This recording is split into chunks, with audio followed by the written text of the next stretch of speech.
Sir আপনাদের কি লাগবে দেখেন। কিরে তোরা কি খাবি? বিরিয়ানি আইটেমের কিছু অর্ডার দে। আমাদের জন্য 3টা হায়দ্রাবাদি বিরিয়ানি নিয়ে আসেন। Okay sir. স্যার এই যে ধরেন আপনাদের বিরিয়ানি। স্যার আমার মা ফোন দিছি, একটু কথা বলি কেমন? হ্যালো, আসসালামু আলাইকুম মা। এই যে অফিসে বসে আছি, আর তুমি যে সকাল থেকে কল দিতেছো, আমি তো বারবার কল কাটিয়ে দিতেছি, কারণ আজকে অনেক জরুরি মিটিং আছে।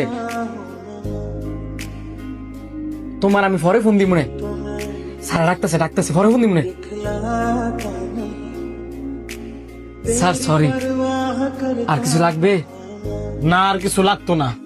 আর তোমার শরম করলো না মার লগে যেমনি মিথ্যা কথা গুলা কইলা?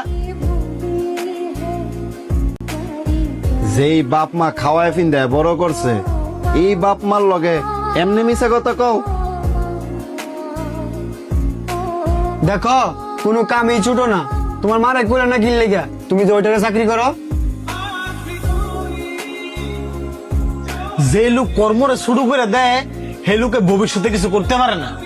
আমি চাকরি করি, মাস শেষে ভালো একটা টাকা পাঠাই, এতে তারা অনেক খুশি।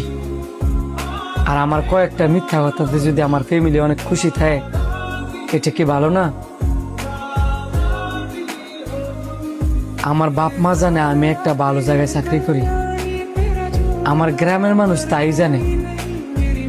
আমি যদি কই যে আমি ওইটারে চাকরি করি, ওইটা যদি আমার গ্রামের মানুষ জানে, তাহলে আমার বাপ মারে কি কইতো না যে তোর ফোলারে এত কষ্ট করে লেখাপড়া করায়া কি লাভ হইছি? দিন শেষে দৌড়ি ওইটারে চাকরি করে। আমরা হচ্ছি ভাই পুরুষ মানুষ, বাসা থেকে বেরোলেই বাসার মানুষ জানে যে আমরা কাজে বেরোইছি। এখন আমরা কি কাজে বেরোইছি এটা বাসার মানুষে জানায়া কষ্ট দেওয়াটা কি খুব দরকার?